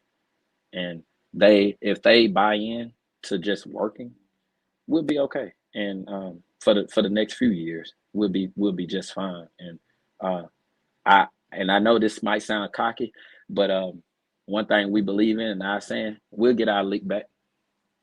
I see him again. I see him again. Coach Crystal, how long we been knowing each other? A while, huh? A while, huh? Yeah. Hey, you ever known me? Have you ever known me? Look, let me wipe my eyes. You know, I'm getting old. You ever known me at a point of time in my life when I wasn't cocky, when I wasn't arrogant? I can't even look. I can't even joke and say I'm playing because, yeah, I've been in my everyday life. I'm a plain and simple dude, but when it comes to athletics. Yeah. I'm shit. I don't know if they make them more arrogant than me. I just think, y'all on the same level when it comes to athletics and being. I be like, calm down. Hey, I used to give it to your husband bad. Show up at the luncheon league. I'm officiating. He playing. Bro, you don't want none of this. Like, you may be younger than me. But Right. I beat dudes way better than you before, and Lord, that almost caused a fight in the gym right there. Right. You don't know I'm from White Castle. This the town, baby. Man, it was so wild. So, I'm thinking about, and this is a 2-for-1 question. It's aimed and targeted for both of you guys. When you're thinking of how to increase talent, IQ, skill set in the off season, how does that process start for you guys? And is it a collective thing or is it an individual thing where you're trying to figure out the best way to help prepare your team for what's next for them? Somebody go first. Y'all figure it out. Ladies first. Because I'm learning. If you peep my drip, I'm learning. I'm piggyback off what she said. Right. Yeah. Selfish, Rudy. Selfish. Yes. That's a good way to be because I'm the same way though. So I would say both. I think it's collective and individual. And that's just not off season. That's throughout your journey. I tell kids all the time, you only can really get so much at practice. Yeah. It's not one kid or two kids in the gym. You have a team in the gym, with 10 to 12 players on the team. So it's only so much you're going to get collectively. So individually, you still have to be doing something to perfect that skill that you have. So, mine starts like we have the athletic hour. It starts there. My girls already knew. Even last year, lost first round of the playoffs. The goal was we came back to the gym, came back to school. They had me in that fourth block, and they had. When I walked in the locker room, it was on the board. Their goals for the next season, and it was to win a state championship, just after, for that second year. And so when I saw it, I say, well, do you know what that takes? Do you know what that takes to even get there? If you all are saying you want to win, but do you know what it takes to even get there? Right. A lot of them were like, no, coach. And so I just started explaining to them, my husband and my other assistant, Coach Frida, who, all of us have played college ball. We just started explaining to them, and showing them what it takes. And most of them bought in. Most of them, those workouts in that fourth block, they took it serious. Telling them to go get a trainer. If you can't go get one, hey, look, let me know. We'll get a trainer to come here. We just need to know that your parents are going to buy in as well and be dedicated to it as well, because that's something that you'll have to, put out for. And they did. They spent that time in that fourth block, conditioning, strength and conditioning, working on agilities, getting the footwork right. And then that trainer coming in and working on that skill, with them by themselves. So I would say it's a collective effort and individual effort in order to get where you are trying to go. I know y'all know about my 10th grader Tyriana Sibley. That kid had not played organized basketball probably ever. You know, 6th grade she played a little bit. 7th grade a little bit. She didn't play at all. So she was a kid who she had the heart. We did not give her the heart that she has and the heart she has. That's just something that's within her. You know, she had success so fast because of that, because of the work she puts in. Like the boys program that they were putting in with strength and condition. I forgot what they called it. Like hell weeks or whatever, basically. Like lack of correct verbiage, it was like a hell week, basically, they were putting together. And like, you know, coach, you know, you got your 2 girls, you know, you want to spend time with your babies. Look, we take them for this hell. Like, you know, whatever girl they can come. They gotta sign the contract saying that they're gonna be there. She's the only one that signed it. And you know, I would walk out leaving work, and I would walk out, I look on the football field, and there she is with a tire with all the boys. She Yeah. here is special, you know, and that's just what it takes is that hard work and putting that dedication collectively and individually in order for the team to come together and reach the goals that we're trying to reach. So. Right. Coach Lewis, you remember the question? Yeah, I do. I go with a little different approach. I kind of break it down into individuals, and I talk to them and I ask them about their personal goals. And I feel like if your personal goals can help this team reach the ultimate goal, I go piece by piece. So I sit my girls down. I find out what do they want to do. I found out their skill set and their personal goals. What do they want to accomplish within themselves? And then I get them together and we come to an ultimate goal. So how can your personal goal benefit us getting to the ultimate goal? So I hold them accountable with their personal goals because that's not going to make us get to the ultimate goal. So I sit back with them and I talk to them and we try to achieve their personal goals. You know, I know one of my girls last year, she was 1,000-point scorer, like all district first team, pretty good. Her personal goal was, Coach, I just want to, and it was weird. I didn't expect it. She said, I want to host a playoff game. And I asked her, I was like, well, why is that? I was like, why is that your personal goal? Why you feel that? She said, because the last 2 years when we had talent, you know, we hosted a playoff game. And she was like, this year, everybody think we fell off and we not that good. And I'll do whatever it takes to host a playoff game. So I held her accountable on that. And I was like, you're worth it. You can't, to host a playoff game, you got to be able to lead this team and have a good group. It's going to take, like you said, we don't know how I feel to get to the state championship team. We don't know. You know what I'm saying? So that's the ultimate goal, of course, to make it. You know what I'm saying? To get there, to win it. You know what I'm saying? But the small goals build onto that. And when she said that, that kind of like opened my eyes because I didn't know that was that important to these girls to try to carry on a legacy because they got the Coach Lindsay mindset instilled in them, and they don't want to be the first team to not have a home playoff game or something like that.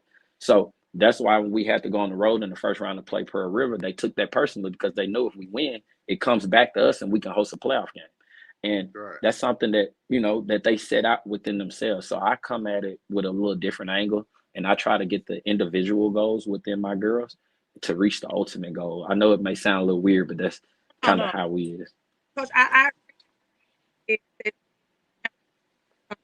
that's something, that's the word that we had on the board all season is accountability. Because if you can't hold yourself accountable, then we can't be successful. That's just the bottom line. Accountability is a huge piece in reaching the individual and the team goal.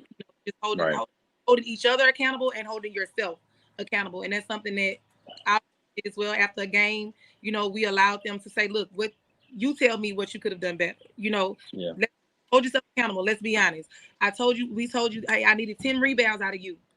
Do you feel like you reached that goal, or did you reach that goal? You know, so that just holding yourselves accountable.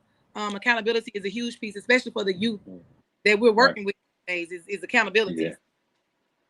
Yeah, and I think that's kind of like what we piggyback on, like that. We big on that, and I make them hold me accountable. Like I said, I'm always learning, and I learn from my girls. What could I have done better? You know what I'm saying? And like last year, they told me, and it was exactly what me and you talked about. when they was like, man, you didn't focus on defense at all. And they was like, they was like, you didn't focus on defense. And when Edna Carr came and pressed us, they was like, you didn't really go over press break like that. And like, I mean, I could be better at that, but nobody really pressed us in our district, and we wasn't as prepared as we should have been. So I'm always learning. I learn from my girls, so they hold me accountable too. So trust me, the pressure on me now. We got to teach some defense. Hey, you know, y'all laughing, bro, but it takes a person that wants to be better at what he's doing to admit his faults publicly. Like we'll go all around the world to try to fool someone or trick them into not seeing our faults. But it takes a really special person to admit their faults, especially on a public platform. So you've already gotten better as a man, as a coach, as an advocate for youth. Like, you've already completed one part of that cycle and process, because again, everyone isn't good with people seeing their weaknesses. Right. Yeah. So that's a really good thing. I want to talk to you guys about one more thing, and that is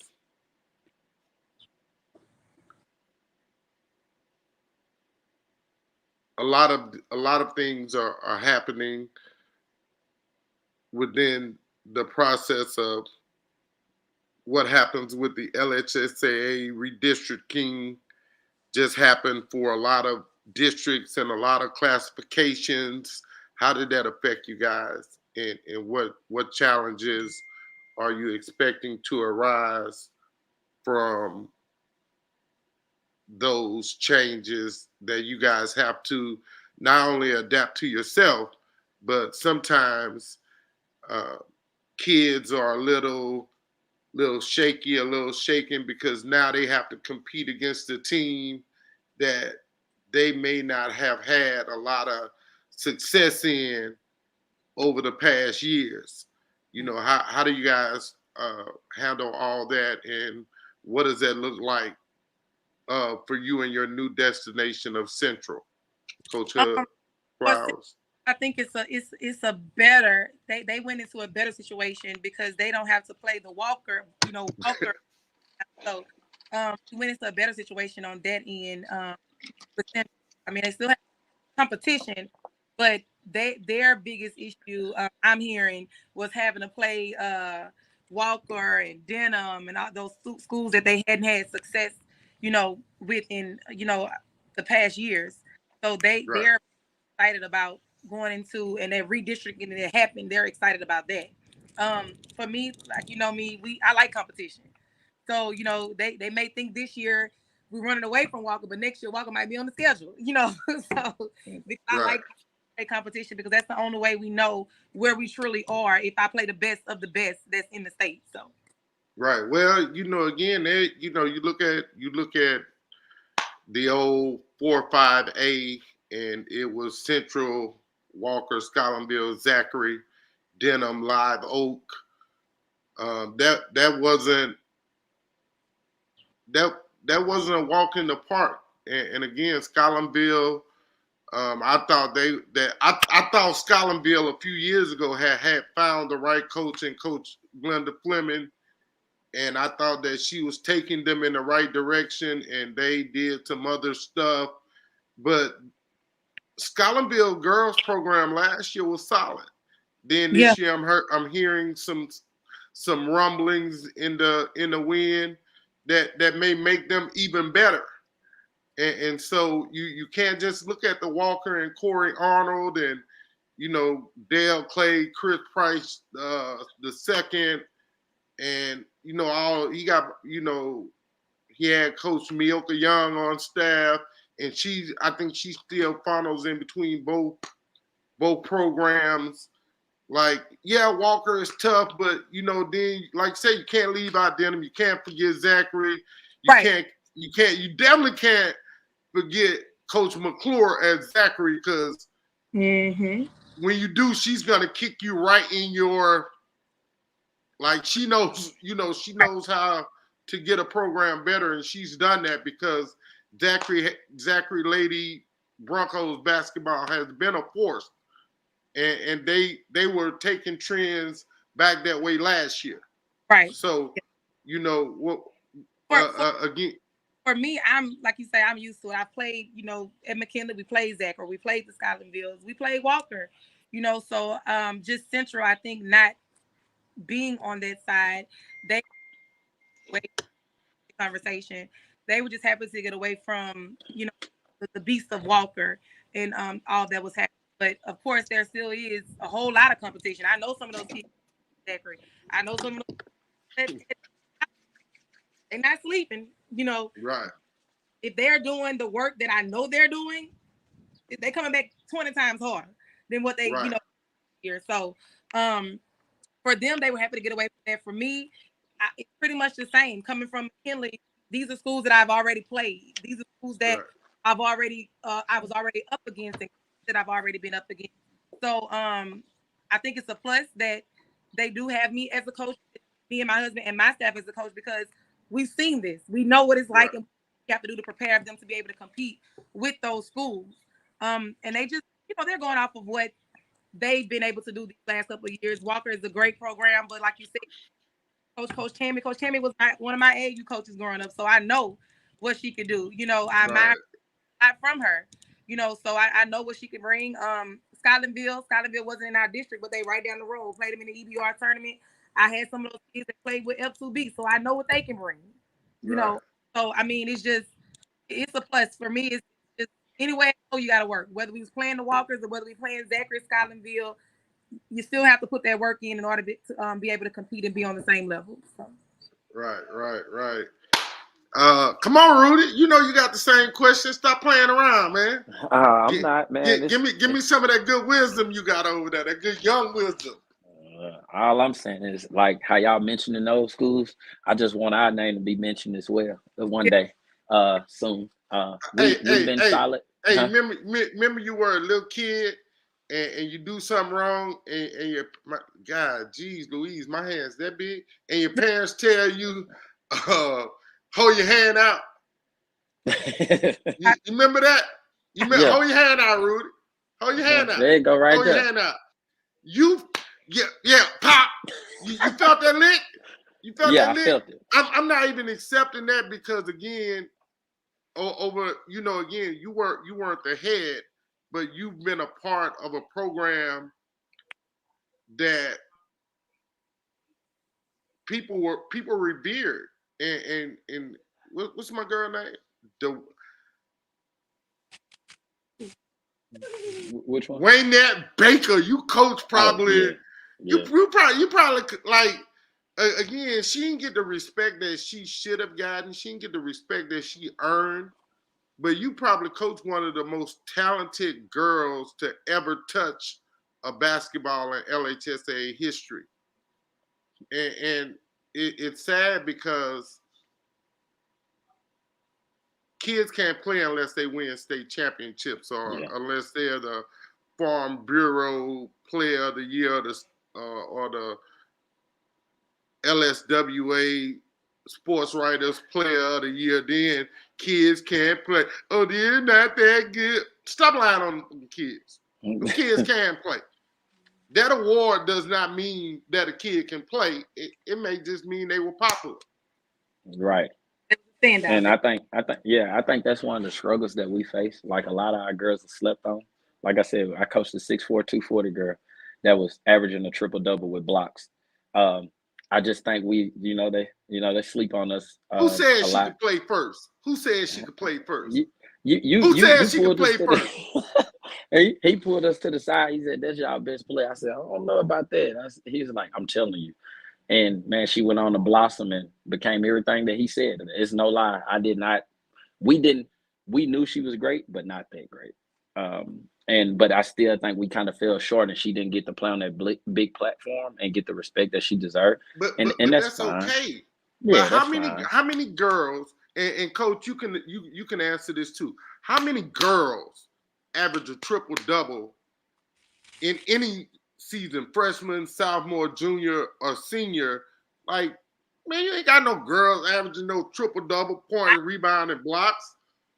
Tariana Sibley was the only one, and honestly, that's really unforeseen. Even when I had, that powerhouse with my Alexius Horn and Howard Reed, Yeah, Levy, T.L. Perry, those girls are not averaging triple double. So that's huge. Yeah. right, man. Yeah. Jeez, Yeah. But Louise. like the Y'all question, I'm make sorry, this so easy, man. Y'all gotta yeah, I stop kind of making got off. what I do easy. I kind of got off track, but what Coach saying, I don't think the rechanging the districts and stuff, I don't think that affects us. Now, the thing that they did change was we don't play everybody 2 times now. We only play everybody 1 time. So you got to have your best game. You don't have that game where we say, they got to come to us. So I think that's what's gonna, I think it's a blessing and a curse because you can't have. It's like the playoffs. You can't have that one bad game and slip in district. But you also may have that great game and knock off a powerhouse like Huntington. The teams that that we haven't been able to beat since we've been at Northwood, we've never beaten Huntington. And then you got the competition up here. You got the #1 player in the nation playing at Parkway. Well, like I tell my girls, I'm trying to schedule them. We don't duck smoke, we go to it. So that's how we get down. Man, you don't want none of Coach Williams. Stop playing, bro. He want all the smoke. I'm looking at his face. I'm trying to tell you. I'm trying to tell you. Hey, Cole, I'm being petty. Don't worry about me. Hey, I'm over here. I'm over here in the cheap seats talking trash. Hey, I call Keith Green at Captain Shreve. I said, let's go. I said, let's go. It's all competition. It's all competition. And that's what I want to instill my girls, because if they see that you believe in them, they're going to believe in you, no matter who you play, because he believed we could beat this team. Yeah, I believe we can beat anybody in my heart. Like I said, that's just how I feel. I'm not being cocky, but that's why I'm trying to instill in my girls the competition. They do everything y'all do. Y'all the same type of people. You know what I'm saying? If we work, we'll be right there with them. Yeah. So, man, hey, y'all make this too easy, man. Y'all make this too easy. Final thoughts. I put my feet to the ball, or my feet are really good, so I can ball. Give me some final thoughts, Coach. I'm just excited. My new endeavors going to Central High. I'm ready to dive in, and, just to see what I have over there and the dedication and the commitment that they're going to put in. Also, you talked about L2B, Feet to Ball Athletics. That's an organization for not just basketball, but we have volleyball, basketball, softball. We're building on female athletics, and it's just all around. It's just not the athletic side, but to give the females that we come across, or those people that we come across, just the right things to be able to be successful women one day. Etiquette. We touch on etiquette. We touch on character. We touch on everything. I know with the basketball side, we dive into the ACC, dive into clearinghouse. We go through everything with them, every single thing with them. Home life, we're involved in that as well. So it's just an organization to build up our females so that they can one day be successful women, because we're going to get old one day. We need them to be. So it's really, really huge. So I tell everybody, hey, if you send your kids to beat the ball, you get more than just that sport that they're playing. You're getting everything. You drop them off, you don't have to worry about it, because it's teaching them how to care themselves. It's teaching them how to dress. It's teaching them, how a male may view you if you do this. So it's really huge, and a lot of kids they need it today. When we were growing up, and especially when with our parents and my brothers who's 10 years older than me, it took a village, Right. to raise these kids, and it took a village to show them the right way. A lot of times, I know my mom, she feels the same way. If I got in trouble at school, my teachers forgive me, and Right. and told it, there was gonna be another getting. So I was gonna be quiet if I got between me and my teachers. You got me already. I'm not going home to tell, because there's gonna be another issue. So these kids need everybody, every of their turn needs to be somebody there that can stop them and turn them around and put them on their correct path. So that's what Feast of Ball is all about. Yeah, you were raised the right way, right? You were raised the right way. Seemed like, man, it wasn't nothing worse than getting. I remember Mr. Blade, Principal Dorth Blade, or Principal Charles Johnson. Man, you know, when you kids, you don't even know who your parents be knowing, bruh. Man, So tell they you. got the American Legion halls all over the country. My mom and Mr. Johnson, Mr. Blade, they hanging out drinking Crown Royal at the American Legion Hall. I didn't even know they knew my mama number at work or where my mama worked at. Man, Mr. Blade, I just called your mama. She on her way. Man, you better whoop me and come on here. Man. You trying to get me killed. and look, that's how it was though, for real. Like, you never knew. I'm a Huggins and I'm a Williams, so my family is huge. Everybody, the Huggins, or everybody knew the Williams. And then I went to a lot of my mama soror. She's a Delta. They worked there. My 5th grade teacher was her soror. I didn't even know it. She had permission to paddle me. I got in trouble one day. She was like, "Come on back here. Come on." Oh yeah, you can't win. You can't win. You can't win. Oh man, You too can't funny. win. Rudy Lewis, final thoughts, man. Final thoughts. Uh, Give me something. First of all, I appreciate you for having me on, and Stop playing, especially man. having me on with Coach Huggins. I like I said, I like to talk to other coaches, and I like to learn because like I'm a melting pot. I like to pick a little here, pick a little there, and I think that's what make me. So I appreciate that, and I appreciate the knowledge, and I appreciate you saying some stuff and motivate me because I thought a systemless team was kind of crazy and kind of like, you know, people kind of, you know, look at it crazy when I say I really don't have a system. I just cater to my girls. But with a state runner up, coach of the year saying that, I feel like I'm doing something right. So I really appreciate you having me on with her. I've never met her, but I would love to meet her. I would love to play one day. Who knows?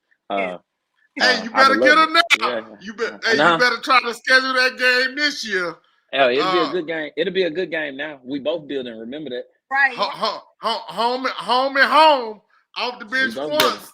Off the bench sports can make it to one side or the other. Don't matter. I don't know if she come to North Louisiana, but we like to travel. She at a school now. They got plenty of money, bro. They ain't money. What that? Who's that? The Locks or whoever the. No, the Locks made the song "Money Ain't a Thing." Oh, yeah. Money ain't a thing. Hey, well, we have to link. We have to link up then. Like I'm all for it, and you know, because I'm gonna sit back and learn. Coach? How about this, Coach Lewis? West Monroe tournament with McKinley back in 2016 all the time. We love that tournament. So how about this, Coach Flowers? Can I transfer your contact info to Coach Lewis and vice versa? Because that's really why I kind of changed the platform up to this way to kind of help. Like it's a lot of coaches across the state that don't know each other. Right. And if you can build a new friendship or a new relationship out of it, now when you make it to the playoffs and you got to go play Markayla and you need a gym to warm up in and let your kids lounge around in, where Northwoods, Tarebe, and Parkway, that's about 12-minute separation. Yeah, it's not far at all. If you got to come up this way to see Captain Shreve, Parkway, Airline, any of those schools, just let me know. I can get you film. I can do whatever you need. Whoa! We ain't Whatever you supposed to need. tell them. We ain't supposed to tell them secrets on the airline. Oh man, Put you in timeout, man. Oh man, I'm sorry, but she know what's up, man. I'm here to help. Oh, your hand out again. It's public information. Pop! It's public information. I don't know that to be true. Coach Flowers, where is my guy at, man? I thought he was gonna be here. He at the house. I came out to the track to run, so that's why I came to. I got up. Okay, tell him to call me when you see him. Tell him I need to talk to him about 8 or 9 things. All right. Hey, Prep News family, please, we want to thank Coach Crystal Huggins Flowers, newly appointed head girls basketball coach at Central, home of the Lady Wildcats, as well as Coach Rudy Lewis. He is the girls coach at the Northwood Lady Falcons. They are the North. That's how I'll always know them. Yeah, they the North. They bad like that. Bad like Yeah, Mike.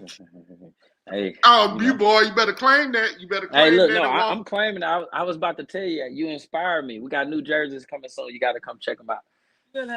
Okay, I'm there. I'm there. Bad You gotta like come check them Mike. out. So, hey, we'll be back. Got another special interview coming up for you guys. A guy that I really love and admire. He's a pit bull in boys basketball. He does more with less than anybody you probably ever seen. We'll be back with head coach Vincent Hicks, David Thibodeau boys basketball. Again, thanks, Coach Crystal. Thanks, Coach Rudy. We'll be back after this break.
Hey, we're back, y'all. I'm trying to, man, I did this in so long.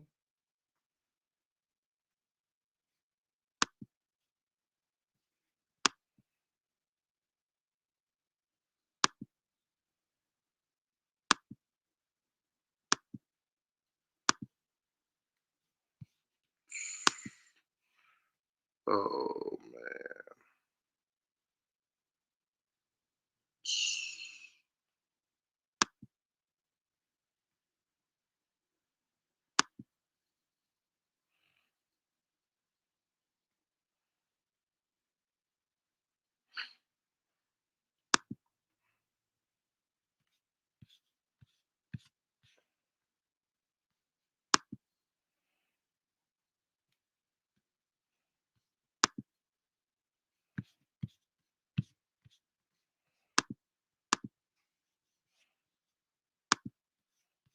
Y'all forgive me, please.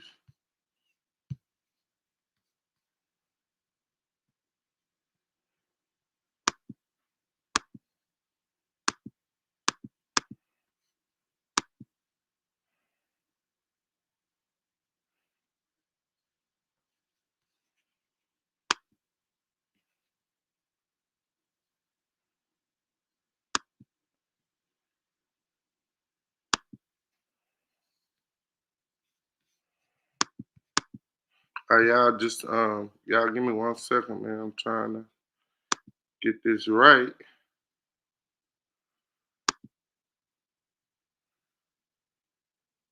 So, hey, again, spring football is is here amongst us. Um, spring football games coming up this week and next week. go out and support kids in your community. It's extremely important that we get the village back, man. The village always took care of its own. And so that's where we need to we probably need to just, you know, refocus on the village. You know, the village was a safe space. Uh, People, your neighbors, if you, in your parents' absence, wouldn't allow you to be too dumb, or people who love your family or your parents or your other siblings, you know, if they saw you in public, they held you accountable. They, you know, they just wouldn't allow you to go too far off the beaten path without telling your parents. And you know, now in today's society, we call protecting your own snitching.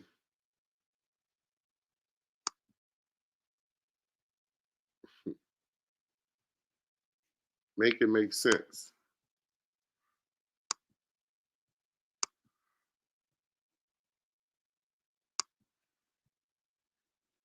Right? Just make it make sense. When did protecting our own become an issue?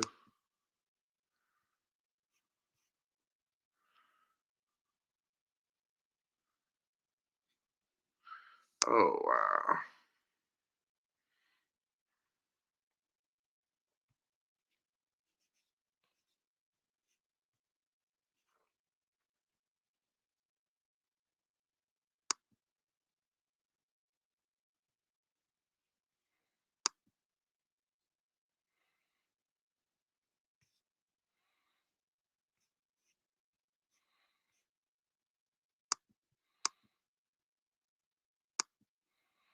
All right, y'all. Man, we'll run the interview from this morning. And Coach Hicks. We'll just, how about this? We'll just do that tomorrow. I had to figure out how to redo that. So that's on me. Again, tomorrow we'll have Coach Hicks interview. Forgive me, Coach Hicks. Not being able to get that right. Let me try one more time.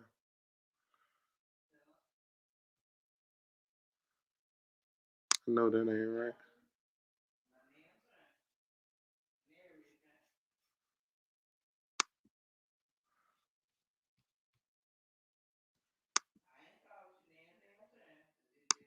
All right, so thank you guys for joining us. And I promise you tomorrow we'll have the Coach Hicks interview.